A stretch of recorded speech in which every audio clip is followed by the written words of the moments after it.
Welcome everyone back to another episode of Q&A with Sharon's son George. I was my mother's caregiver after she was diagnosed with Parkinson's disease. Sadly, she passed on 1/1/2020, so we started TogetherForSharon.com in her memory and to advocate for a cure for all those still battling Parkinson's today and their families, because no one is ever alone in this fight for a cure. Today's guest is someone I've known for a long time, but we haven't been able to get this together, and I'm so really excited. The work he does is very important. Rock Steady Boxing, something we kind of touched on, but never had real representatives from. I believe Mr. Cotton will be on in the future, but this is going to be a very exciting talk, plus so important for individuals with Parkinson's, caregivers, and the entire Parkinson's community. So I just want to welcome you, Daniel, to the show. It's a really honor to have you here.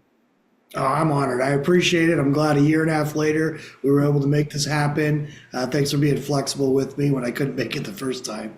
Oh, that's all right. I really I love the background too. I mean, we try here, but you can't match what you have. I grew up in Brooklyn, New York. I don't know if you know my background. I worked in law enforcement since 2006, so I know how important not just boxing is for mental health, for physical health, for every health. I'm sitting here right now. I just had shoulder surgery, so I can't do anything, and I'm going a little wacky mentally. But you'll bring me back because these shows really do help me still deal with the loss of my mother, but also keep continuing to push. And none of us could, as you, I'm sure, will also vouch for, can never give up till the cure is at our doorstep. So maybe you can start us off by telling us about your background and how you got into Rock Steady Boxing and what it is. Yeah, absolutely. So I got involved with Rocksteady back in 2015, and how I got started was a 60 Minutes news segment with Leslie Stahl. Her husband had Parkinson's. He has passed away since then, but he was at a Rocksteady in New York, and so I had never heard of Rocksteady. And so I just looked up the closest Rocksteady to me, and it was the San Francisco Rocksteady. It was with Kim Woolley, who was the previous owner. And so I wanted to see, does this program work myself? I've got a big background in martial arts, so this was right up my alley to help people. And so I volunteered at the SF Rocksteady for a year, and within 2 months, I saw a guy that started as a fighter when I started as a volunteer improving. His balance was improving, his coordination, confidence. And so I approached Kim, the owner, at a function in Walnut Creek where we were advertising at a Parkinson support group, the Mount Diablo Parkinson support group, which I'm a part of now. I'm on their calendar, as well as PD Active in Berkeley. PD Active, I've been working with them since 2016, both great organizations. And so I saw the fighter improving. I asked Coach Kim, I said, would you mind if I started a location in the East Bay? She said, please do. And so since then, I've started 4. I've got 2 active right now. One was started right before COVID, so didn't really have a chance to get started. But I've got a location in Danville, California, as well as in Albany is the affiliate name, but it's now located in Berkeley because my Albany gym got shut down during COVID. But what sets me on fire about this program is when a fighter comes to me, you have to do an assessment. So I know where you're starting out, 1 being least progressed, 4 being most progressed on our chart that was developed by physical therapists, not just Rocksteady. And I always ask a new fighter, what do you want to do more of? Because that's my goal. And so I got fighters coming in that quit golfing, quit playing tennis, quit traveling. And within probably about anywhere from 2 to 6 months, they're back to golfing, tennis, traveling, or they're telling me my golf game's improving. That's a lot of fighters want to improve whatever they're doing, or my tennis game's improving, and that's what I really enjoy. I'll teach you how to box, I'll teach you how to kick, throw knees and elbows. I have all that background, which are great for range of motion, as well as the big goal is building dopamine. And so Headquarters has done a 2-year study. It's on YouTube. I don't know the exact link right now, but they compared boxing to other forms of exercise because we as coaches saw it working. We knew it was working, but we needed scientific backing. And so the University of Indiana did that for us, the physical therapy department. And there was a 2-year study. The Rocksteady fighters improved in 2 years, meaning their walking with their gait improved. They didn't decline versus other forms of exercise. And they compared it to, I think, about 60 other forms of exercise. So we refer to as Rocksteady as the gold standard to combat Parkinson's. And so that's how I got started. It was volunteering for a year, opened a location in the East Bay. Then I got approached by PD Active and they said, we need this out in Berkeley.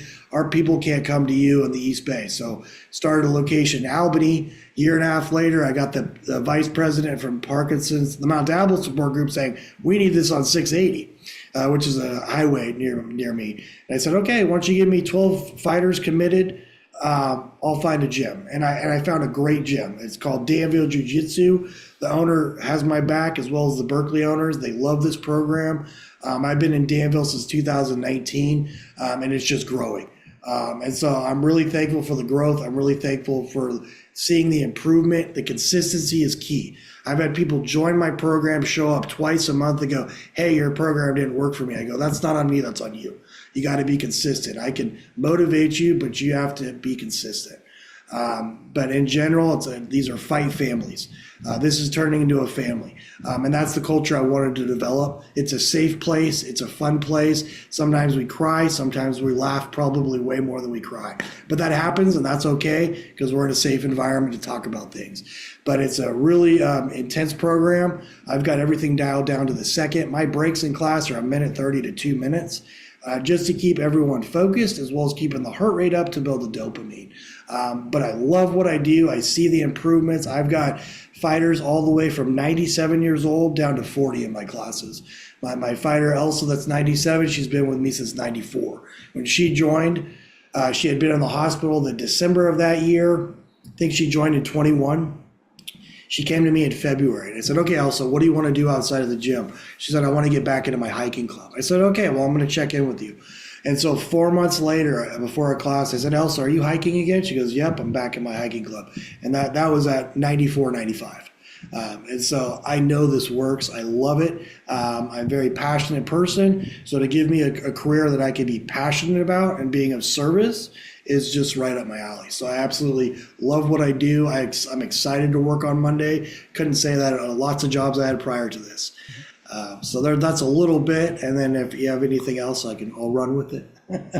I appreciate it. Did you have anyone in your family or someone that touched you with Parkinson's that you discovered this world? And while you respond to that, I'm also going to start sharing some incredible and inspiring work that we've done together. But maybe you can, before I do that, just touch on if, Parkinson's, obviously now it does because of all the individuals who I believe likely become family for you.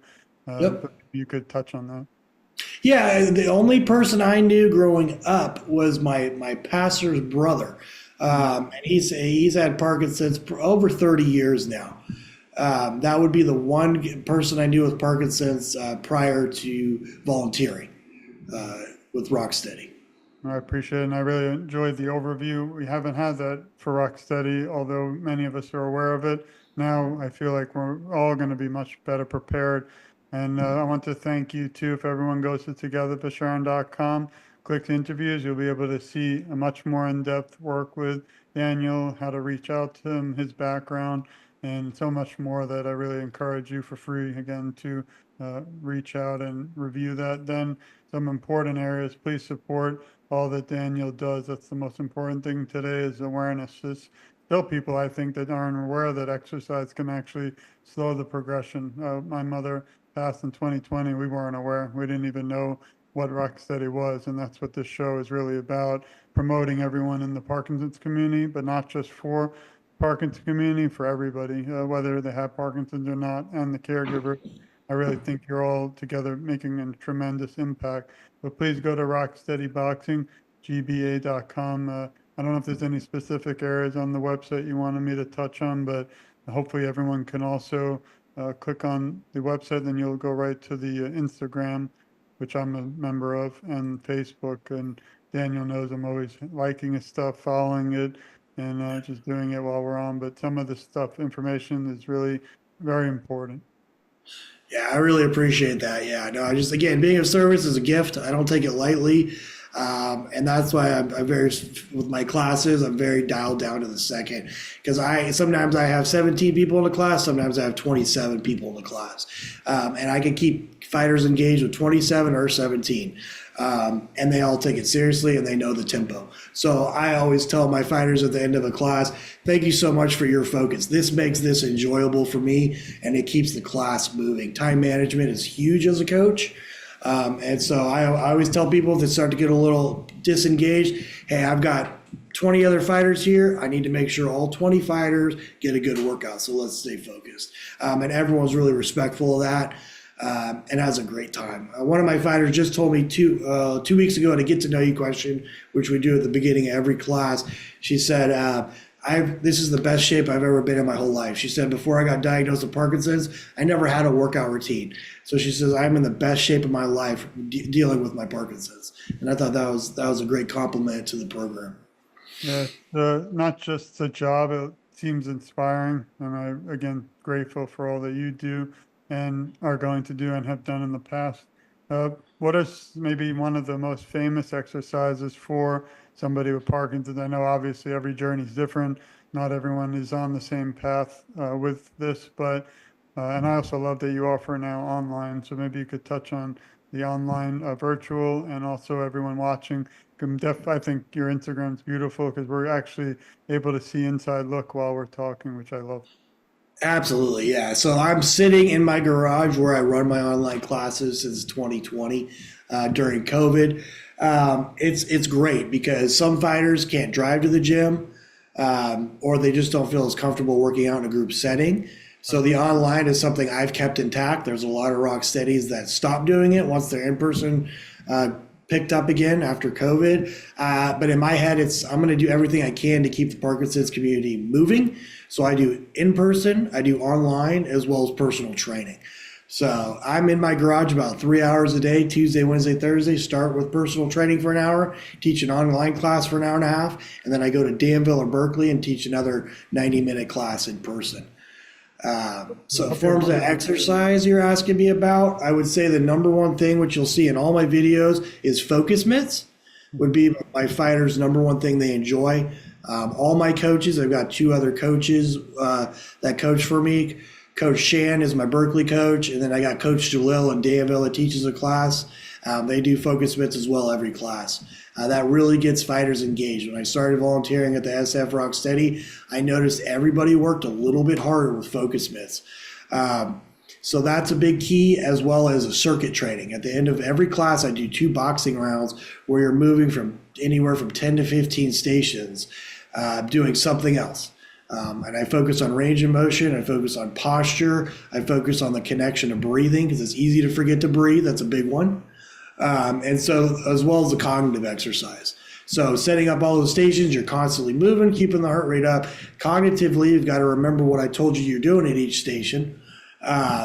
And it keeps everybody moving and get a good workout. So I really enjoy the circuit boxing is another thing that really keeps people engaged and working hard. I do think we work harder in a group setting versus one-on-one. I always say we're tribal. So everybody seems to work a lot harder when we're in person or in the group setting online. We are interacting online. As you see, you can't see here, but I've got a 75-inch TV that's in some of the videos on the Instagram, and I give live feedback when I teach these online classes through Zoom. So you're interacting with me. And at the end, we do the same thing. We go into shadow boxing as a group where we're jogging in place, and then we're giving each other boxing combos, working on cognitive, and then we're just keeping the heart rate going. And so the online's actually, a lot of my fighters will tell the in-person fighters, hey, that online class is pretty hard. So it's like, it's as hard as you want to push, but I go through balancing exercises in person, online. I go through a whole weightlifting routine online, chair exercises, properly getting up and down from a knee, properly learning how to fall. That's a big one. And I've had fighters as well as their spouses say, hey, the way you taught us to fall, I didn't break a bone, and that's my goal. So I've had spouses fall on stairs, do exactly how I teach them to fall, and they didn't get hurt. So I've had a lot of good feedback on teaching people how to fall in a basic way is really the goal, so that at all ages they're doing it. And that's been a big key too. Thank you. And the caregivers, they can be involved too. Is that something you see a lot, or is it?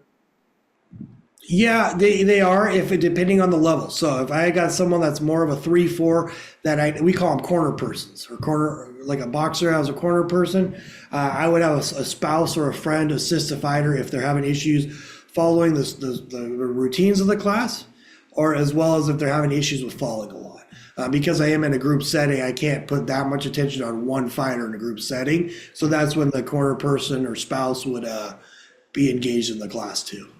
And why do you think that people with Parkinson's don't give up on this type of exercise? Because as you know, just regular people like me, I've done a lot of this type of work, but I have my children now taking it, but it's something, that you want to keep sticking with to see results. And a lot of people, not with what you do, but with regular karate or boxing, don't stick with it over time. But this is so important that you don't give up because it slows the progression, research shows. But what are some of the reasons you might, accept that you're incredible? But no, I'll say that one. But what are some of the reasons you see people staying with you for several years?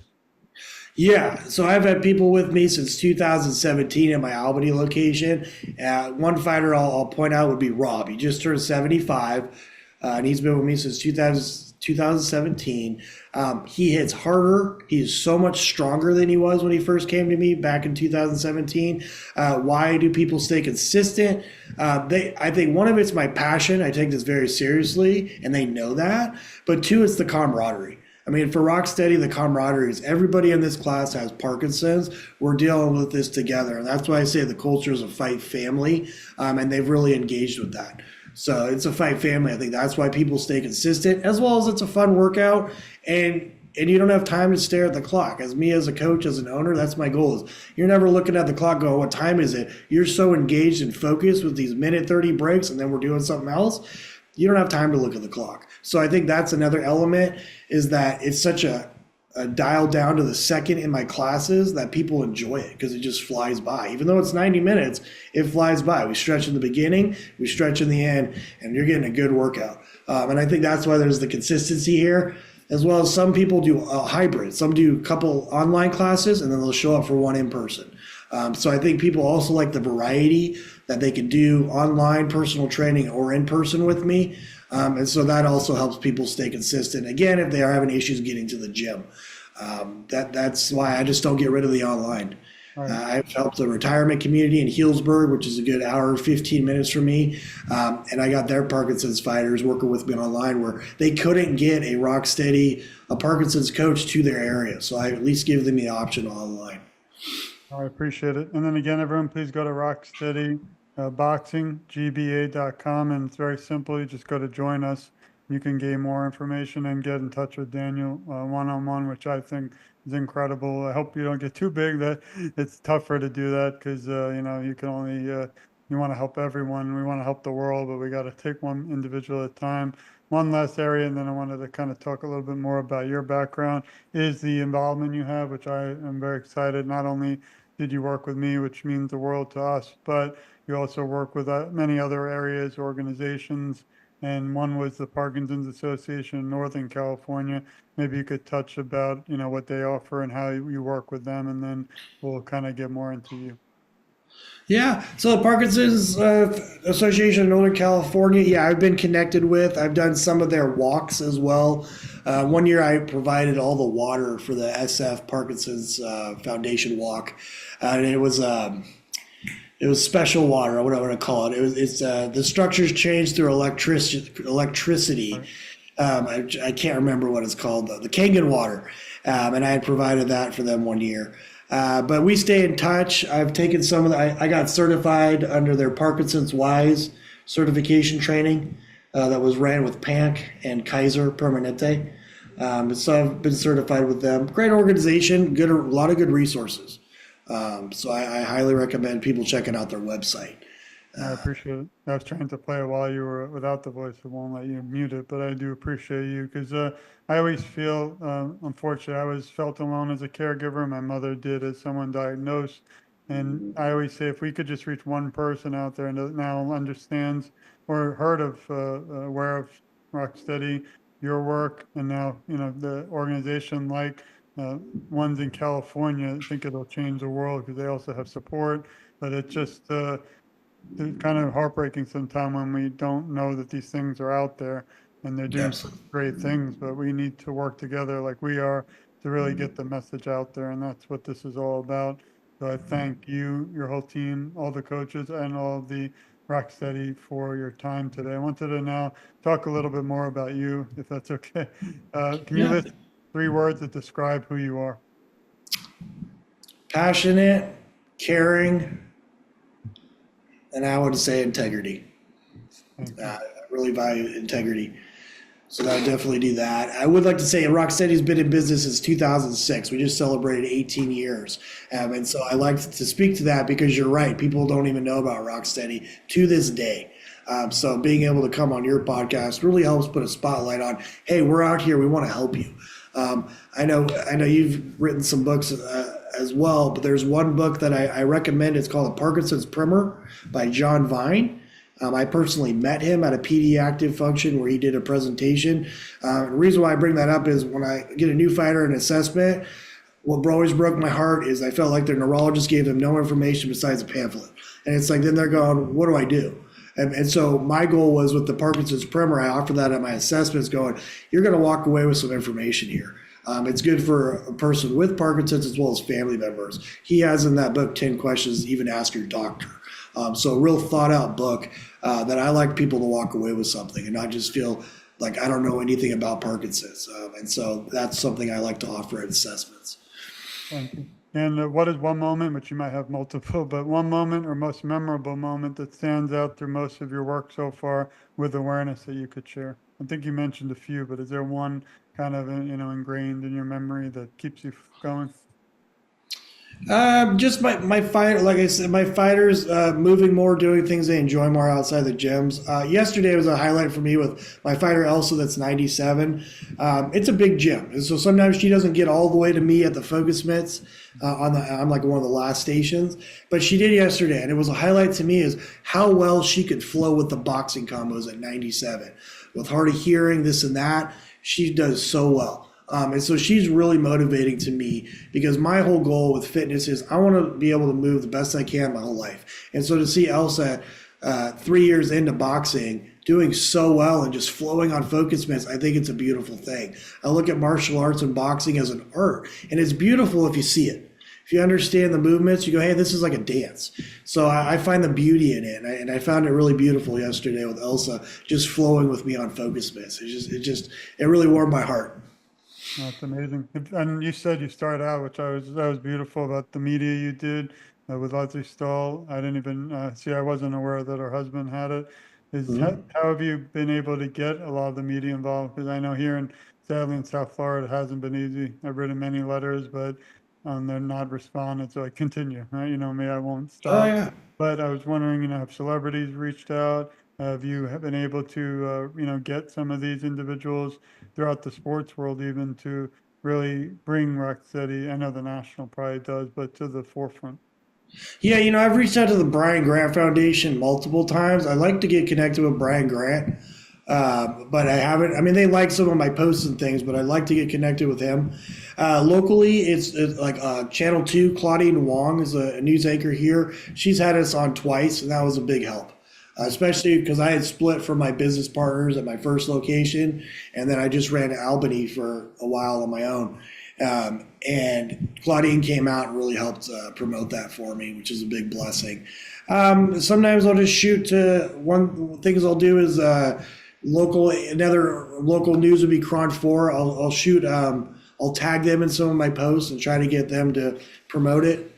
So people are aware of the Rocksteady. So I try to do advertising that's not going to cost me a ton of money. So it's just like, hey, if Claudine wants to put me on Channel 2, that really helps. That's not costing me anything, but it's spreading the word. As well as the support groups like PD Active. I always spotlight them in Berkeley. Their website's pdactive.org. Tons of resources, 14, 15 different programs for people with Parkinson's. The Mount Diablo support group as well, that they're in Walnut Creek, Pleasanton area. Also a great organization, and I'm involved with both of them. I'm on both their calendars as classes that they can take with me. Well, hopefully, if the media is listening, we wanted to please reach out also to Daniel, help support them. This is not always an easy job. You're dealing with individuals sometimes who are struggling, I'm always try to bring a little bit or a moment of thanks to people in your life and behind the scenes. Who helps you during times of struggle? Absolutely. Right away, my wife Ashley Burkardt. She's really been in my corner. I've got three kids, one with my wife, and I've got two from a previous marriage. And she's been in my corner dealing with family court, dealing with when I need to take breaks. What I do for mental fitness is if I'm getting a little spun up with work or a little too heavy, I go on a 3-day vacation. That always resets me. I'll go Friday to Sunday, go maybe 2-3 hours away and just go on a trip. But my wife has been really in my corner, my in-laws, her parents, as well as my parents, and my brother. I'd like to speak to that. With my brother, when COVID hit, I remember driving down Market Street in Concord going, oh my God, I'm at the 3-year mark for my business. And so that's where it's make or break in the business world. And so I'm driving down the street going, Lord, I love doing what I do. I want to show my kids that you can do things you're passionate about and make a living at the same time. And so when my Albany gym, the owners walked away, I sublet from that gym. They walked away from their lease. They had 6 months left on their lease. They just walked away. And so I had to find another gym for my fight family out in Berkeley. And so my brother was really encouraging. And he said, you know what? You're going to find something better. Don't worry about this. And so I just put all my focus onto the online classes, which I did for 15 months. But now I've got a gym that's 3 times as big as that Albany gym. That gym owners are squared away, very professional. So he was right. So just having my brother be in my corner in that really nervous time in 2020, as every business owner was really encouraging. So I always remember my brother's words saying, "This will be a good thing, not a bad thing," and it really was. So I'm really thankful for all my family support. I think the word as usual is resilience, and to show that, almost you're a leader, a hero, because you don't give up and no one else should either that come to you. So thank you. This is a fun one. If you were asked to write a script to a movie about your life story, what would you call it and who would play you? That's a good one. I had to think about that. I love comedy, so I think I'd do a comedy movie of some sorts. And I think it'd also be kind of fun to do maybe incorporate some martial arts into the movie too. Who would I have? To contact Ben Stiller. Yeah, there you go. Ben Stiller, he's always funny too, and he's always been in good shape too. They're making a pickleball movie coming, I heard. Are they? I'll watch it. Yeah, no, I'm big into comedy. I'm Vince Vaughn fan, and the dodgeball, that was a good one. Yeah, Vince Vaughn, Owen Wilson. I've always liked their comedy and movies. I love it. As we wrap up, can you tell us who is your hero or inspiration? Gosh, there's a lot. I look around my garage and I got a quote here from Jack Dempsey, who's an older boxer, and it says, "A champion is someone who gets up when he can't." And so there's been lots of people. My trainer Pete, he's definitely one of my heroes. I met him as a roommate when I was renting a room in Martinez, which is 15 minutes from Concord, when I was 21, and that's what got me on fire about martial arts. He basically said, I'll take you all over. Or my instructor, Manoy, who comes to the Island of Lady, he's also one of my heroes. He's the head of my lineage for Pangamuit, which is a martial art based out of Lady in the Philippines, a Filipino martial art. He told Pete, take Daniel all over the Bay Area, expose him to all different martial arts, so when he works with me, he'll see a difference. And so I did that for about 5 years. And I learned internal, external, percussive martial arts. At 21, people aren't usually doing Tai Chi and Bagua, but I was. As well as Pencak Silat. That comes from Indonesia. That was all because Pete knew where to find all these places. I could have never done that. So Pete's definitely a hero of mine. Manoy, my favorite instructor. I've been exposed to lots of instructors. Reason why I'm looking at Manoy on the wall over here. Reason why I enjoy him, very humble. 64, undefeated in the fighting world, but humble. And that's why I stuck with him all these years, is because he's humble. And I've met lots of instructors. Martial arts is a small community. And so you always got to remember that. I trained with Paul Vunak, which is the Bruce Lee lineage under Danny Nasano. Beautiful hands. Paul Vunak's also a really good instructor as well. But Pete and Manoy, definitely my heroes. They opened up martial arts to me. Martial arts has protected me physically and mentally. I could have done a lot of dumb things, but since I got a bag to hit and I've got a positive outlet to do things with the martial arts, I've gotten out of a lot of trouble just by training. And so they opened that world to me, and I'm really thankful for that. Thank you. And the final question is, if you could leave the Parkinson's community today with some words of encouragement, what would they be? It would be never be a victim to life. We have to just constantly move forward. If you're living, you have struggles. That's okay. We have to adapt. The word adapt gives me peace because when things happen, you have to adapt to the situation that's in front of you. So always adapt to what the Parkinson's does with your body. Adapt to it. Find another way. We're all our own scientists. You're all becoming your own expert as a Parkinson's fighter. You become your own expert through this process. So be your own advocate. I really appreciate your time today. And as I always tell everyone, please support Daniel. Go to rocksteadyboxinggba.com. We'll add all the links that we shared today in the notes. And also, thank you again for your time. Thanks everyone for listening. You're doing something that's very, very important. Rock Steady Boxing, I know of because I'm involved in the community, but it's worldwide. And we need to make sure that those individuals, unfortunately, like my mother, who aren't aware, now are, and that's because of you and your work, and you inspire me and so many. So I wanted to again thank you for joining me today. It means the world. Absolutely. And speaking of getting connected, there's 810 affiliates worldwide for Rocksteady. If you go to rocksteadyboxing.org, type in the zip code you want to be at or train at, it'll locate the closest Rocksteady. So I definitely just want to let people know that. I appreciate it. And we have a message for you and everyone listening. We love you. We support you. We care a lot about you, and you're never alone. I, along with Daniel, will advocate for you, and I feel together our voices are so much stronger. Now he's in the show. I'm just getting started because even though I'm not, we all have tough days. We have things happening, family, friends, medical issues, and seeing you and on your Instagram and all the work you do really does inspire me to never give up. So I'll always be right by your side and everyone listening until there's a cure at everyone's doorstep. So I just want to again thank you. And remember, this can't end here. This conversation has to continue until the cure is found. And until then, please reach out again to Daniel because he's doing some incredible things that can really change your life. So thank you again, Daniel. Thanks everyone for listening. This has been another episode of Q&A with Sharon's son, George. We have so much more to come. And as you know, I won't stop till the cure is at everyone's doorsteps around the world. Thanks everyone for listening, and we'll see you soon. Thank you.